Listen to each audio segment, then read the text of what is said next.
नमस्कार, सत्य न्यूज में आपका स्वागत है और मैं हूं आपके साथ अमन कुमार। स्वागत है आप सभी का हमारे इस चुनाव के खास कार्यक्रम में। और अभी हम अपने पूरी टीम के साथ मौजूद हैं आरा शहर में और हम आज बात करने वाले हैं पवन सिंह को लेकर। जी हाँ, जिस तरीके से भोजपुरी के पावर स्टार कहे जाते हैं पवन सिंह और आरा के रहने वाले हैं, लेकिन लोकसभा चुनाव में आरा को कहीं ना कहीं उन्होंने छोड़ते हुए नजर आए। आरा शहर से उम्मीद थी लोगों को कि आरा शहर से लड़े, क्योंकि उनको बीजेपी की तरफ से लगातार टिकट दिया गया था औरंगाबाद से, सॉरी आसनसोल से, लेकिन कहीं ना कहीं जो उन्होंने टिकट जो है वापस कर दिया किसी पर्सनल कारण की वजह से।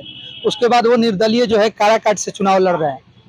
आरा की जनता इससे कितनी खुश है और क्या उनकी राय है पवन सिंह को लेकर, इस पे बातचीत करेंगे। और हमारे साथ कुछ लोग हैं, इनसे बातचीत चालू करेंगे। आप बताइए, पवन सिंह ने जिस तरीके से काराकाट चुना और आसनसोल का सीट छोड़ा, क्या कुछ कहेंगे, क्या रह रहे हैं? महाराज जी, पवन वन सिंह पर अब मत हमसे बोलवाइए। ये सब कोनो आदमी है ना, आगे देखिए कोई क्या मतलब काराकाट ही चुने, आरा चुनना चाहिए था? पवन सिंह बात करने लायक आदमी नहीं है, हमारे शहर के हैं।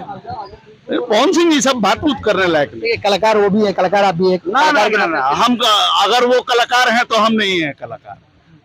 रहने दीजिए ना। क्यों? क्या अब ये आप तो अब हमारी स्वतंत्रता है, अभिव्यक्ति की स्वतंत्रता बिल्कुल है स्वतंत्रता, लेकिन आखिर उनको लेकर ऐसा विचार क्यों? अब फिर आप देखिए, आप घुमा रहे हैं, आप पत्रकार हैं और हम कलाकार हैं। आप घुमा कर ले जाना है, हम कह रहे हैं कि पवन सिंह पर बात करना हमारे लिए पाप है। हम पवन सिंह पर देखिए, पवन सिंह ने ऐसा क्या कुछ किया है कि आरा की जो जनता है वो इतनी नाराज है उनसे? आप बताइए, पवन सिंह को लेकर काराकाट से वो चुनाव लड़ रहे हैं, आरा से लड़ना चाहिए था, क्या उम्मीद है आरा की? आरा से लड़ना चाहिए था, नहीं लड़ना चाहिए था, उनको चुनाव में नहीं लड़ना चाहिए था। वो काराकाट हो या चाहे आरा हो, इतना दुर्दिन आ गया है हम लोग के राजनीति का, हिंदुस्तान के राजनीति का, कि जो आदमी समाज को बिगाड़ रहा है, साफ झलक दिखता है बिगाड़ने का।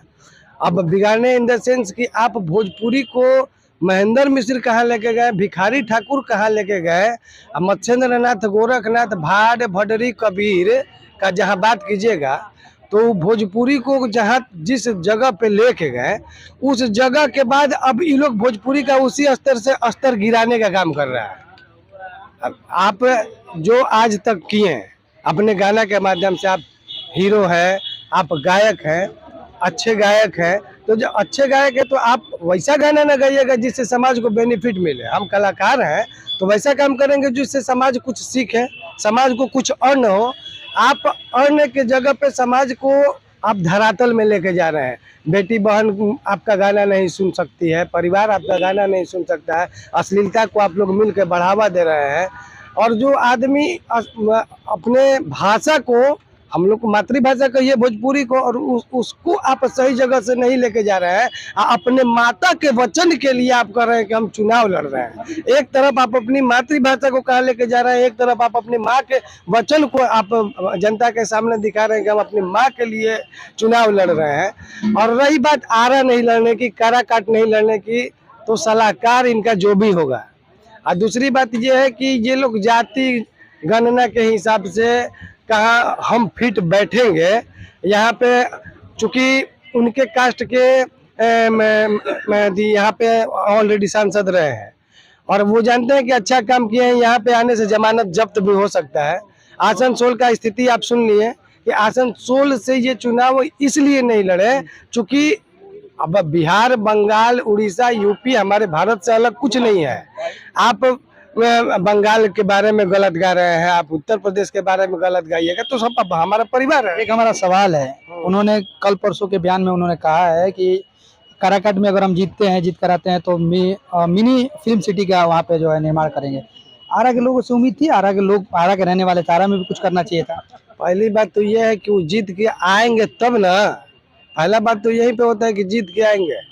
अब हमको तो नहीं लगता है कि वो वहां तक जा सकते हैं, क्योंकि हीरो है। फिर आरा के रहने वाले थे, आरा के लिए कुछ करना चाहिए था। आरा के लिए कुछ करने के चाहिए था। आप अच्छा करने के बाद छोड़िए ना, आप तो बिगाड़ रहे हैं ना। आप राजनीति में आए हैं तो पहले अपना भरोसा पब्लिक पे जताना पड़ेगा आपको। पब्लिक भरोसे में जब लेगी, आप कुछ अच्छा कीजिएगा, पब्लिक को जिस दिन लगेगा तब आपको वो अपने समर्थन में देगा। आप देखिए मुखिया के चुनाव उनके भाई लड़े थे, क्या हासिल हुआ था, क्यों हुआ था भाई? मुखिया के चुनाव में उनका क्या स्थिति था, और आप आज सांसद लोकसभा लड़ने जा रहे हैं, तो मेरे हिसाब से उनका सही निर्णय नहीं है। आपको नहीं लगता था कि पहले जनता के बीच कुछ दिन रहना चाहिए था, बात करनी चाहिए थी, फिर उसके बाद चुनावी मैदान में उतरना चाहिए? बात नहीं करना चाहिए था, जनता से बात क्या कीजिएगा, धरातल पे काम कीजिए ना भाई आके।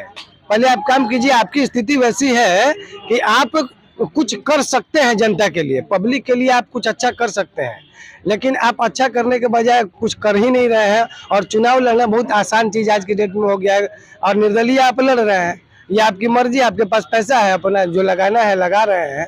ये आरा से हम इंटरव्यू किए, हमें लगा कि आरा के लोगों को काफ़ी उम्मीद होगी, पवन सिंह से काफ़ी खुशी होगी, लेकिन आरा के जो लोग हैं, आरा की जो जनता है, कहीं ना कहीं पवन सिंह से बहुत नाराज है। और ये उम्मीद है कि कलाकारों के लिए कुछ करना चाहिए था, और जनता के लिए, आरा की जनता, क्योंकि आरा के रहने वाले, आरा के लिए कुछ करना चाहिए था उनको।